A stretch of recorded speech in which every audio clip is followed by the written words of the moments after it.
Hello and good day. Welcome to the Super Good Camping Podcast. My name is Pamela. I'm Tim. And we are from supergoodcamping.com. We're here because we're on a mission to inspire other people to get outside and enjoy camping adventures such as we have as a family.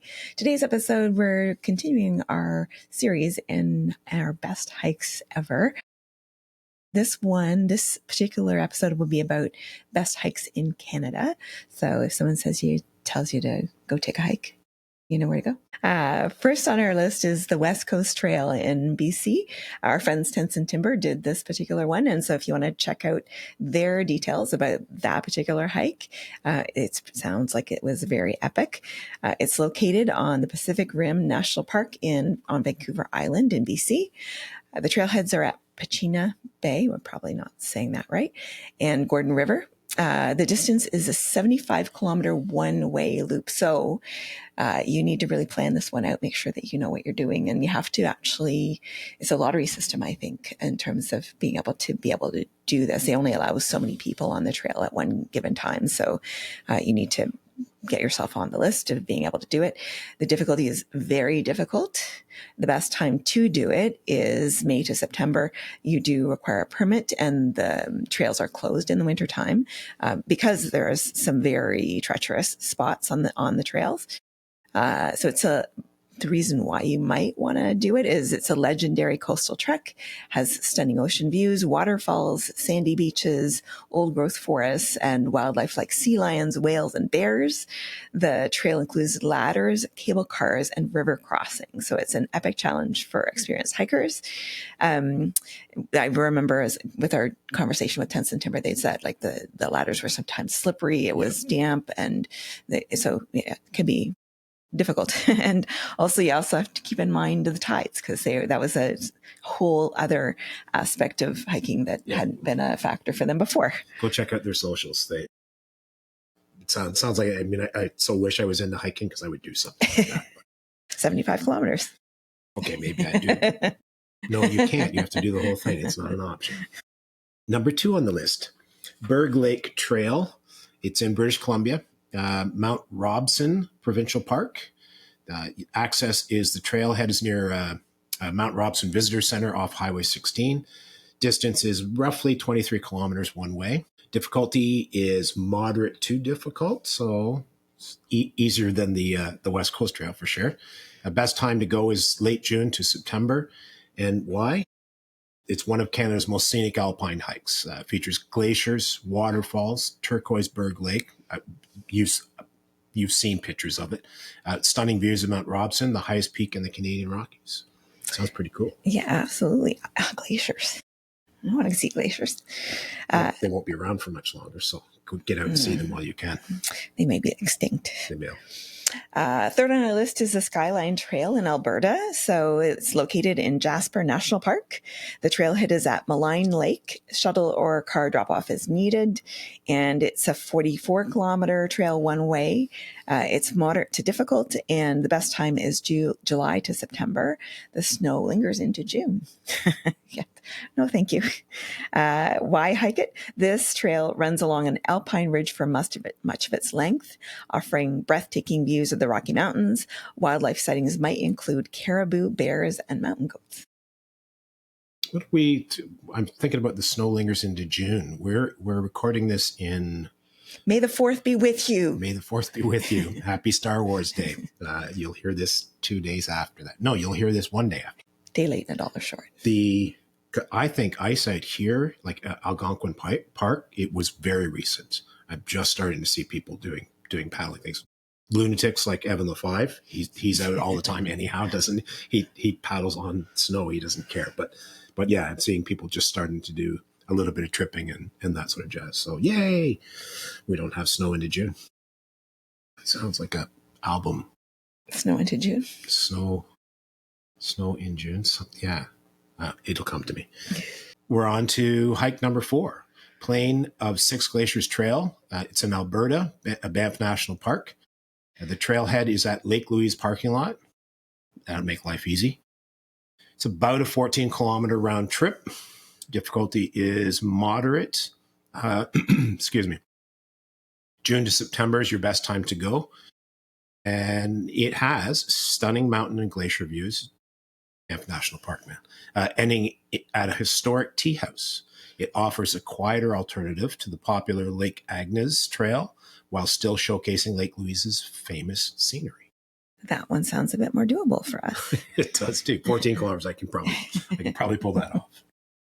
And number 5 is Grey Owl's Cabin Trail in Manitoba.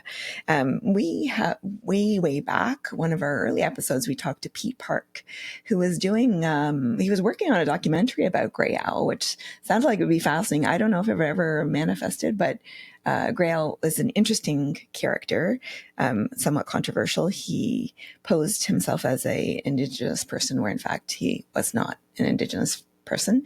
He was, however, a famous conservationist. So kind of mixed feelings about that. Yeah. Kudos for that. Doing super good things and just not as himself. Location of this particular trail is in Riding Mountain National Park in Manitoba. The access is the trailhead at Kingsway Road near Wasagaming. I got all the good words. Better you this time. I usually get it. The distance is a 17-kilometer one-way. Difficulty is moderate, and best time is spring to fall. And why you would do this is it's a peaceful backcountry trail leading to the cabin of Grey Owl, who was an early conservationist, controversial figure. Features rolling forests, lakes, and potential wildlife spottings, including moose and beavers. There you go. So here we go. Here's one that's I get to do that's difficult. Akshayuk Pass, Nunavut. Good luck with this one. Oh, cool. A lot of vowels and consonants. Oyutuk. Sure. Let's go with that. National Park, Baffin Island in Nunavut.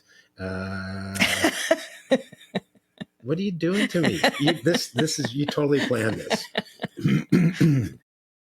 Killing me. Your access is to fly to Pang near tongue, and take a boat to the trailhead. Excuse me. Yeah. Pardon the laugh track here. It's 97 kilometers one way. It's very difficult, and you literally have July and August is when you want to do it. It'd be north. You probably wouldn't be surprised to see snow in July. A true Arctic adventure featuring towering granite peaks, glaciers, and vast tundra. The trail passes the famous Mount Asgard. Sounds like it's in a Tolkien Lord of the Rings. And requires river crossings and self-sufficiency in extreme conditions. Well, 97 kilometers, you're not going to do that in a day. So I don't think it's going to be a multi-day trip. 7th on our list is Fundy Footpath, which is in New Brunswick. It's in Fundy National Park, and trailheads are at Goose River and Big Salmon River. Distance is a 41-kilometer trek. It's one way, and it's difficult. It's from June to October, and this is a challenging coastal trail. It follows the world's highest tides along the Bay of Fundy, including cliffs, waterfalls, and remote wilderness. I have not done this particular hike, but Brandon and I did do a New Brunswick trip, and we got to see the, what are they called? The teapots, I think they're called. The flower pots. That's what it is. Flower pots. Yeah. And so, yeah, we're down along the ocean. We were an ocean there, or sea. But it's pretty spectacular, at least the bits that we saw. There you go. Number 8 on the list. And these are in no particular order, it's the 8th of the 10 that we're doing. East Coast Trail, it's in Newfoundland and Labrador, the Avalon Peninsula in particular. Various trailheads are along the coast, including St. John. Yeah, you're not doing this one in a day. It's 336 kilometers total, divided into sections. Depending on the section, it's either easy, it can run anywhere from easy to difficult. May through October is your best time to hike it, and it's a rugged coastal trail with dramatic cliffs, sea stacks, puffin colonies, puffins. And icebergs. Cape Spear section includes the easternmost point in North America. All right. Wow. And then La Cloche. So we've mentioned La Cloche before. This is gets a second call out. It's in Provincial Park, and the trailhead is near George Lake Campground. It's a 78-kilometer loop. It's very difficult, and the best time is June to September. Why you would hike it? It's a backcountry loop through quartzite mountains. So those are those beautiful white rock mountains, and offers remote lakes, rocky ridges, wildlife like black bears and moose. It's a backcountry loop through quartzite mountains, those beautiful white mountains, offering remote lakes, rocky ridges, and wildlife like black bears and moose. It inspired Group of Seven painter A.Y. Jackson. Yeah, yes. There's lots of places in Colombia that have inspired the Group of Seven folks. And last on our list, Les Loups Trail in Quebec. The Jacques Cartier National Park. The trailhead is off Highway 175. Oh, I know where that is. North of Quebec City. Distance is 10-kilometer round trip. It's a moderately difficult trail. Spring right through to fall is your best time. It offers breathtaking views over the Jacques Cartier Valley with a mix of forest and rock outcrops. A great day hike near Quebec City with a mix of elevation and scenery. Beauty. Yeah. I want to do some camping in Quebec. Yeah, I've heard some good things. Yeah. We've heard good things. Who do we know that's been camping in Quebec? Camper Christina has Kevin said recently he and Christina loved went in. Yep. I'd be willing to bet that we talked briefly with Evan Lefebvre about that as well, because he lives very, very close to the border. Oh, I think Marty Morissette. So anyway, take it on good authority that camping in Quebec is good. And any of these hikes, feel free to find yourself somewhere to camp. And then you'll be camping on some of them anyway, because they're multi-day hikes. You can't just do. So can't do it. What was that one for? 336 kilometers. Yeah, that's not happening. The East Coast Trail, yeah. That's it for us for today. Thank you so much for listening. Please do check us out everywhere that you get your podcasts and or on YouTube. We would love it if you liked, subscribed, shared. And if you want to talk to us anytime, you can always email us at hi@supergoodcamping.com. That's hi@supergoodcamping.com. And shout out to the UK, because we got a fan mail from the UK saying that we were such an easy podcast to listen to. So we appreciate that so much. Please do send feedback, good or bad. We love to hear it. And we will talk to you again soon. Bye. Bye.